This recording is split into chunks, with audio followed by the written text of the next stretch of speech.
Why Kegels aren't always the answer, even if you've never had a baby.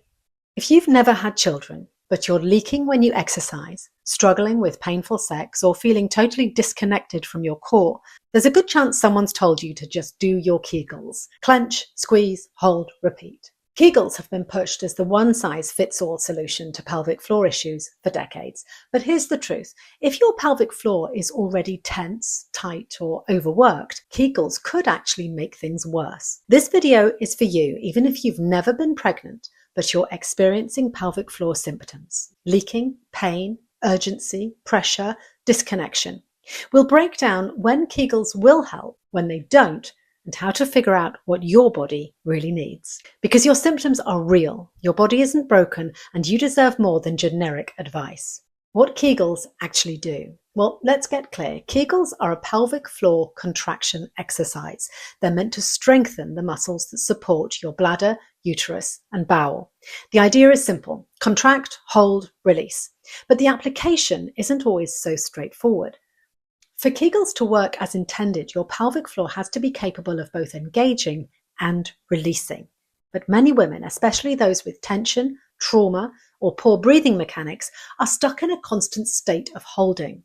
And adding more clenching to that equation doesn't restore balance. It builds more dysfunction. When Kegels can help. Kegels can be helpful when your pelvic floor is genuinely weak and underactive. They work best when you've been assessed by a pelvic health professional and prescribed them as part of a rehab plan. They're also more likely to help if you can isolate the pelvic floor muscles without compensating with your glutes, abs, or inner thighs, and when you're pairing them only with full release, with breath and posture awareness. In short, Kegels can be part of the picture, but they're not the whole picture, and they're not always where you should start. When Kegels can actually make things worse. If your pelvic floor is already tense, overactive, or bracing, Kegels might make your symptoms worse.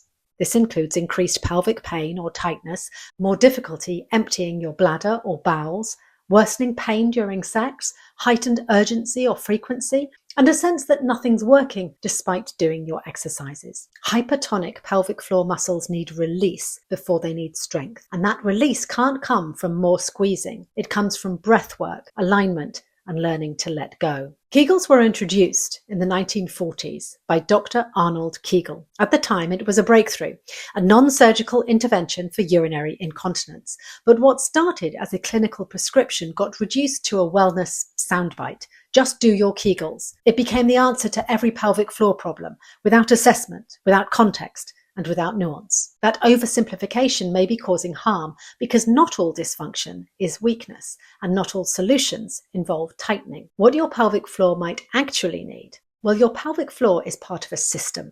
It doesn't work in isolation. It responds to your breath, your posture, your nervous system, your movement habits. If something's off in any of those areas, your pelvic floor feels it. Instead of focusing only on strength, we need to look at coordination. Can your pelvic floor respond when needed and release when not? Your breath. Is your diaphragm working in sync with your core and pelvic floor? And your alignment. Are your movement patterns supporting pelvic function, or are they creating tension? Relaxation. Can you soften your pelvic floor intentionally, or is it always on? These are foundational questions, and they need to be addressed before Kegels even come into the picture. What the evidence says. A 2021 systematic review in the International Urogynecology Journal emphasized that pelvic floor muscle training should be tailored, and that many patients with overactive pelvic floor do worse with unsupervised Kegels. The Journal of Women's Health Physical Therapy has similarly heightened the risk of overtraining the pelvic floor without first addressing tension and breathing mechanics. In short, context matters, assessment matters, and blindly following Kegel instructions from a blog post or an app isn't just unhelpful, but it can actually be counterproductive. Why a one-size-fits-all approach fails women. The real problem with Kegels isn't the exercise itself, it's the blanket prescription. Telling all women to do Kegels assumes that every pelvic floor is weak and that strength is the only goal. But pelvic health isn't about clenching, it's about communication between your body's systems. Your pelvic floor has to respond dynamically. It needs to contract when you cough or lift something heavy, but it also needs to release when you go to the toilet, when you rest, and during intimacy. Just like you wouldn't treat every knee injury with the same squat routine, you can't treat every pelvic symptom with Kegels.